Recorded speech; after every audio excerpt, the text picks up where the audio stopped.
Supreme court ने आदेश सुनाया था पिछली बार कि लोगों से उनका नाम न पूछा जाए और नाम का जो नेम प्लेट का विवाद था उस पर सुप्रीम कोर्ट ने कड़ी फटकार लगाई थी योगी सरकार को कि आप ऐसा न करें, ठीक। लेकिन इस बार देखिए योगी सरकार की चालाकी क्या है।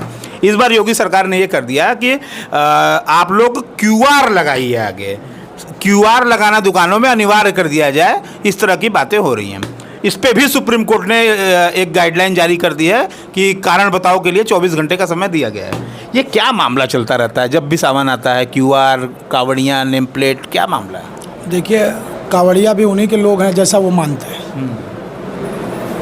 आपको एक बात कभी कभी आप सोचते होंगे कि हिंदू का भी विभाजन कई लेयर में है। अगर इसको आप समझना चाहेंगे तो जो उनके हैं वही हिंदू हैं, जो उनके नहीं है वो हिंदू नहीं है।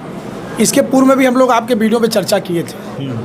तो उनके ऐसा किधर इशारा कहाँ है आपका? वर्तमान सत्ता सरकार। अच्छा, हाँ, वर्तमान सत्ता। नाम लेके बोलिए ना, भाजपा से। भाई भाजपा की बात का आप योगी सरकार आपने बोल दिया तो आ ही गया ना। अब उसको बहुत टैग लाइन, हमारे यहाँ एक नियम है कि बहुत ज़्यादा नाम किसी का लेने से चर्चा ज़्यादा हो जाता है। ठीक है। इसीलिए उस लाइन को भी हम लोग याद रखते हैं। वो चर्चा में बने रहते हैं। नहीं, चर्चा उनकी अपनी है, हमारी चर्चा से उनकी चर्चा होनी है ना। मूल रूप से मैं यही बताना चाह रहा हूँ कि आप भी जानते हैं कि टैक्स वसूली कितने बड़े लेवल पे हो रही है, उसकी पारदर्शिता को कितना अच्छे ढंग से ये दिखा रहे हैं कि GST, IGST उसी का पार्ट है। QR कोड जो है उसी का पार्ट है। आप मैं हर भाषण में कहूँ कि ये कंपनी है। कंपनी का काम क्या है? टैक्सों की वसूली, करण एक शब्द वसूली करना। तो ये पूरा देश में वसूली हो रहा है। तो ये QR कोड तो बहुत छोटा सा अमाउंट की बात आप कर रही है, तो कोई मुद्दा ही नहीं है। अच्छा, एक बात ये भी उठ रहा है कि सड़कों पे नमाज पढ़ते हैं मुसलमान और सड़कों पे कावड़ियाँ इतनी तरीके से जा रहे हैं, कभी बस कार के शीशे तोड़ दे रहे हैं, कभी कुछ कर दे रहे हैं, इन पे कोई कार्रवाई नहीं होती, लेकिन सड़कों पे नमाज मुसलमान नहीं पढ़ सकता। गलत है, बिल्कुल गलत है। मैं तो बार बार कहती हूँ कि अगर रामायण लाउड स्पीकर लगा के किया जा सकता है तो अजान क्यों नहीं? अजान से अगर डिस्टरबेंस है, सरस्वती पूजा में आप देख लीजिए कि पूजा पाठ के नाम पर किस तरीके से फूहड़ गाने बजाए जाते हैं। अच्छा, नहीं, उनका ये कहना बड़े, आपने जैसे बोला कि अच्छा बात है, हिंदू गंगा जमुना की तरजीह आपने दी, लेकिन सुधांशु त्रिवेदी ने ही एक बात कही थी कि उनके अजान से उनको प्रॉब्लम ये है कि उनका ये कहना है कि अल्लाह ही एकमात्र है, ईश्वर है, बाकी कोई नहीं। तो इस पर आपत्ति है, इसलिए लाउड स्पीकर बनो।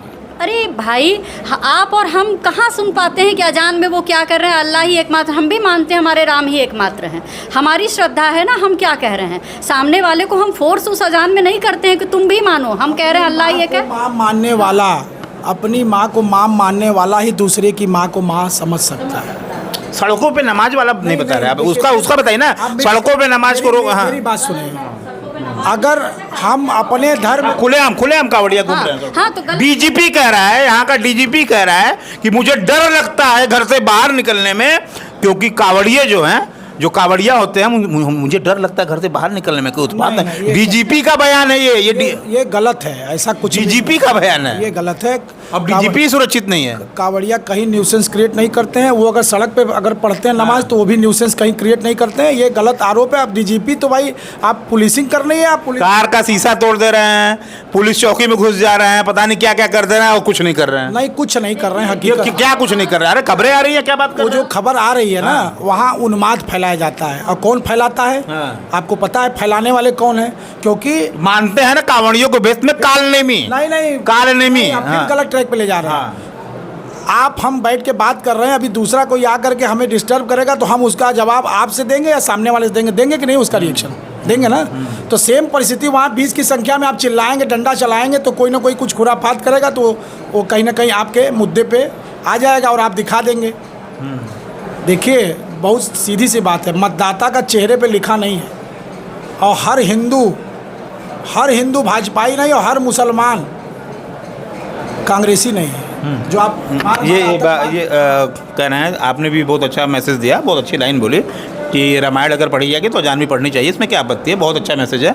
तो एक बात मैं आपसे ये भी पूछना चाहता था कि मांस को लेकर के जिस तरह से मांस मीट की दुकानें जो हैं सावन में बंद कर दी जाती हैं और लगातार क्षेत्रों पे, तो होटलों में भी बंद कर देनी चाहिए। होटलों में क्यों मिले? शराब भी बंद कर दीजिए फिर। देखिए, आबकारी से इतना आय है कि आबकारी से होने वाले लोभ को वो त्याग नहीं पा रहे हैं। हमारे न्यायालय परिसर के बाहर दारू की दुकान चलती है, क्यों चलती है भाई?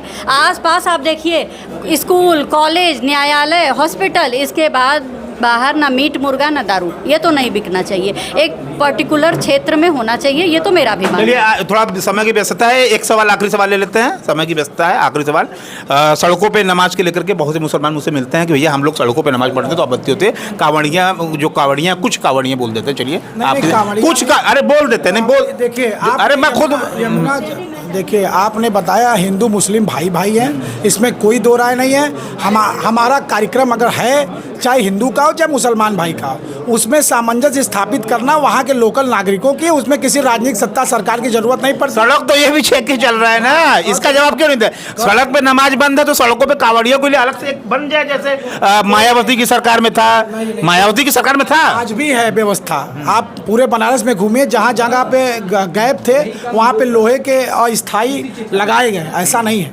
आप देखिए तो बनारस तक क्यों सीमित है, पूरे देश तक सीमित है। जहाँ जहाँ जिस जिले में कावड़ियों देश की बात, बनारस की बात नहीं, देश की बात। पूरे जिले में जहाँ कावड़ियों की संख्या ज़्यादा जाती है, वहाँ के व्यवस्था, वहाँ के नागरिक सुरक्षा, इसमें डिफेंस भी काम करता है। ऐसा नहीं कि केवल सत्ता सरकार या शासन ही काम करता है, नागरिक सुरक्षा वाले लोग भी काम वहाँ सक्रिय रूप से कर रहे हैं। दोनों को बैलेंस का, ऐसा नहीं है नवरात्र और ये अभी बीता है आपका कार्यक्रम, कहाँ से कोई हमारे बनारस में तो कोई ऐसा। हिंदू भी तो खाते हैं, हिंदू भी तो मीट खाते हैं, नहीं खाते हैं क्या? गोरखपुर के मंदिर में मैंने देखा है चढ़ते हुए।